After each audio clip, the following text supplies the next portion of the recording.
The struggle over slavery began in the early 1800s when the southern slave states and the northern free states developed very different economies and cultures. The North created an industrial economy, while the South depended on agriculture. The growth of the textile industry in the North and in Europe led to an increased demand for cotton. Slavery became even more important to Southerners who needed the cheap labor to grow and harvest more cotton. To them, slaves were an essential part of the economy. Some Northerners felt slavery was immoral. Slave owners had complete control over the lives of enslaved African Americans. Over time, the question of the spread of slavery to the territories of the United States became an issue of growing importance. It first arose in 1819 when Missouri, where slavery was legal, asked to be admitted as a new state. Henry Clay of Kentucky persuaded Congress to pass the Missouri Compromise, which banned slavery from territories north of Missouri's southern border. It also allowed Missouri to enter the Union as a slave state and Maine to enter as a free state. This kept the number of free and slave states the same, so the two regions, the North and the South, would have the same number of senators. Meanwhile, reformers called abolitionists began to push for the end of slavery. In 1831, abolitionist William Lloyd Garrison began publishing a newspaper called The Liberator. Frederick Douglass also began an anti-slavery newspaper. Douglass was a former slave who had escaped to the North. He gave many speeches describing the cruelty of slavery to win support for the anti-slavery movement. Some abolitionists took more direct action.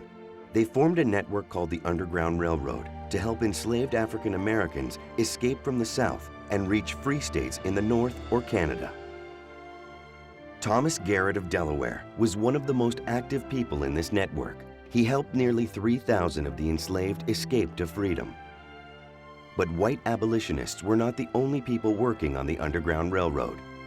Harriet Tubman, who had herself escaped slavery, made many trips to the South to help other enslaved African Americans escape. Slavery became a more pressing issue during the Mexican War, when Congressman David Wilmot proposed banning slavery from any land obtained from Mexico. In 1850, California applied to enter the Union as a free state. This raised a problem because admitting it would cause an imbalance of free and slave states in the Senate. In response, Congress passed the Compromise of 1850. It allowed California's entry as a free state, but dictated that other territories acquired from Mexico could choose on their own whether to be free or slave states. This option to choose was known as popular sovereignty.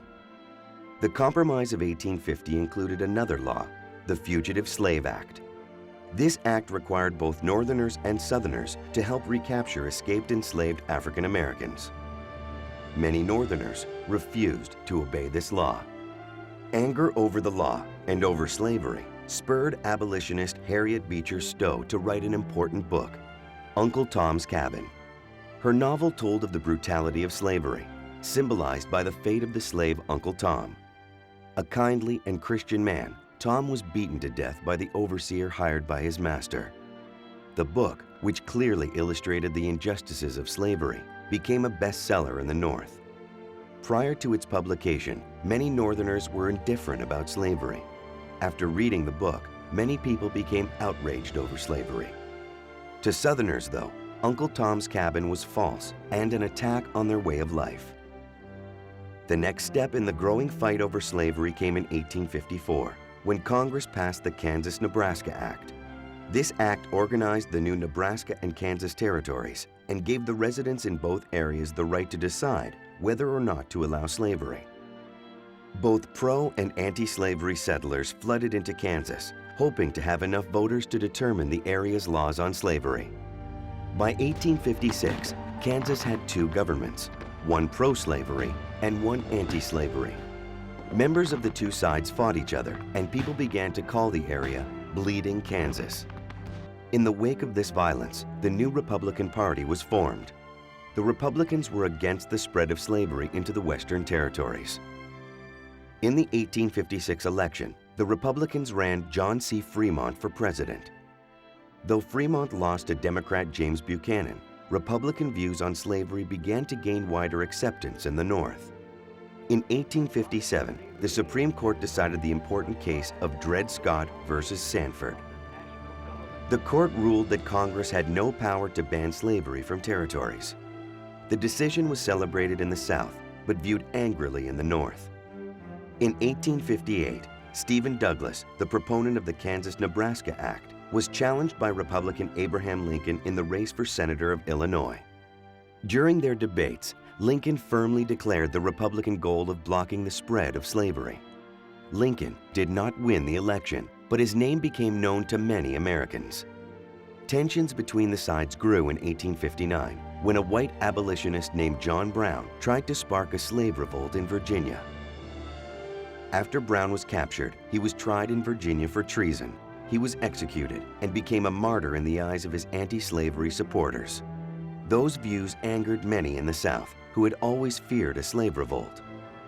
As the presidential election of 1860 approached, Republicans chose Abraham Lincoln as their candidate. Southerners threatened that if a Republican won the election, their states would secede or leave the Union. The Democratic Party split in two over the slavery issue. Northern Democrats named one nominee, and Southern Democrats picked another. By winning enough support in the North, Lincoln won the election. Many Southerners feared that Lincoln and his Republican supporters would move not just to ban slavery from the territories, but to end it in the South. As a result, people in South Carolina voted to secede from the Union on December 20, 1860. 6 more states quickly followed. These states joined to form the Confederate States of America.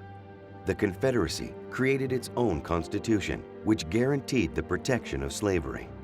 4 more states would eventually leave the Union and join the Confederacy. Soon after, the North and South were plunged into a long and bitter civil war.